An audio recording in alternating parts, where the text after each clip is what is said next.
doon sa pag-aksyon ng Secretary General na in-endorse nyo na, sinubmit na sa Office of the Speaker of the House ang dalawang reklamong impeachment against the Vice President. At ito nga ay nasa opisina ni Speaker Bongie D. At sa loob ng 10 araw ay kinakailangang ito ay ma-calendar at in 3 days after that, it must be referred to the Committee on Justice.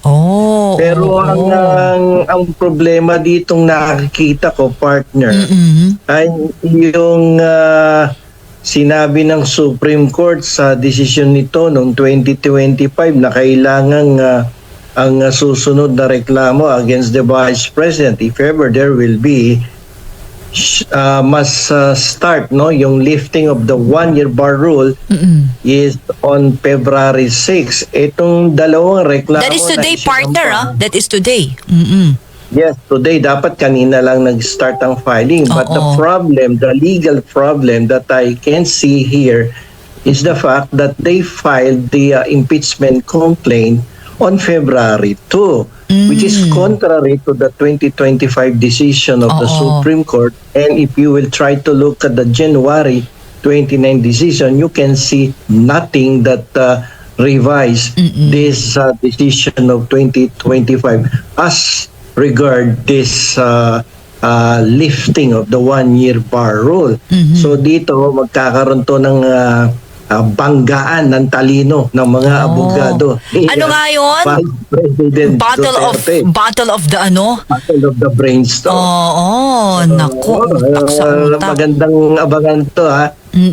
Ako to, sarili lang naman nating analysis to, partner, no? Hindi naman natin sinasabing tayo ay tama dito. Pero ang basihan naman natin dito ay ang desisyon ng Korte Suprema at ang umiiral na probisyon sa ilalim ng ating saligang batas.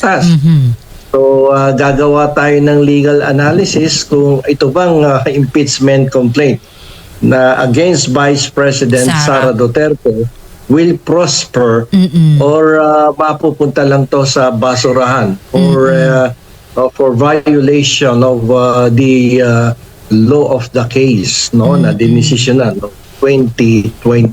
Ayun nga, partner, ang isa ilan nating mga pagpoprograma at episode dito, yung sinasabi mo, dapat pag-isipang mabuti, mag-usap-usap sila. Kasi baka ang pangamba natin dito, partner, mauwi rin sa wala. Ayun.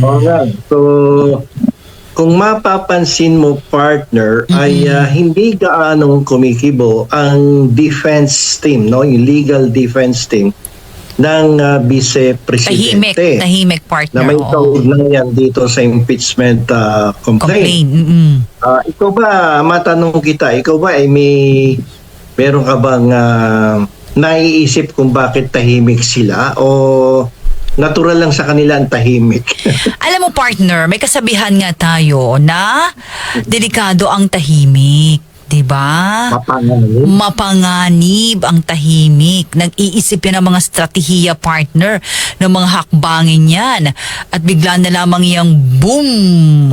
Yun, partner. Yan ang iniisip ko sapagkat kanina nga nung ito ay ma-refer na sa Office of the Speaker of the House, ang aking iniisip dito ay the moment the Office of the Speaker referred the matter to the Committee on Justice, that will be the time that the defense team of the Vice President will institute the legal action to nullify the referral of the impeachment complaints against the Vice President.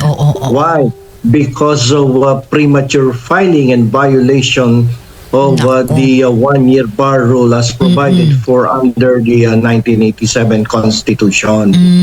Diyan kikilos bigla yan.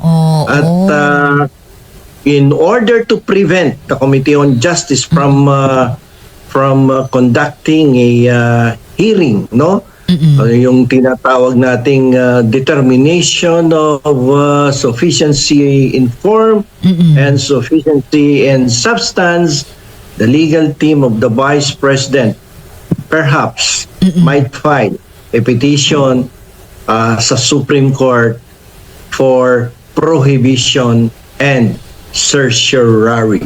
Yun. Lagi tayo naririnig yun certiorari, partner. Oo. Para inalify, burahin. Oo, burahin. Sa Oo. kanilang whiteboard, yung inirefer na committee, inirefer na complaint sa Committee on Justice. At yung prohibition naman ay upang pigilan sila na ipagpatuloy ang pag-conduct ng hearing dyan sa Committee on Justice because of the violation of the law. Oo. Now, given partner, ganun ang mangyari, file na lang naman uli. File lang ng file. Partner. That will prevent them from filing the impeachment complaint against the Vice President, just like what happened to the impeachment complaint against the President Marcos. Kasi kapag sinabing, teka, nagsampa kayo, premature filing, it should have been filed on February 6. Pinail ninyo ng February 2. So you violated the 1-year bar rule. If you violated the 1-year bar rule, you are already stopped from filing another impeachment complaint in the House of Representatives. So to give a peace of mind on the part of the Vice President, na mag-isip siya na ano ba to, maya't maya pinasampahan ako ng reklamo impeachment.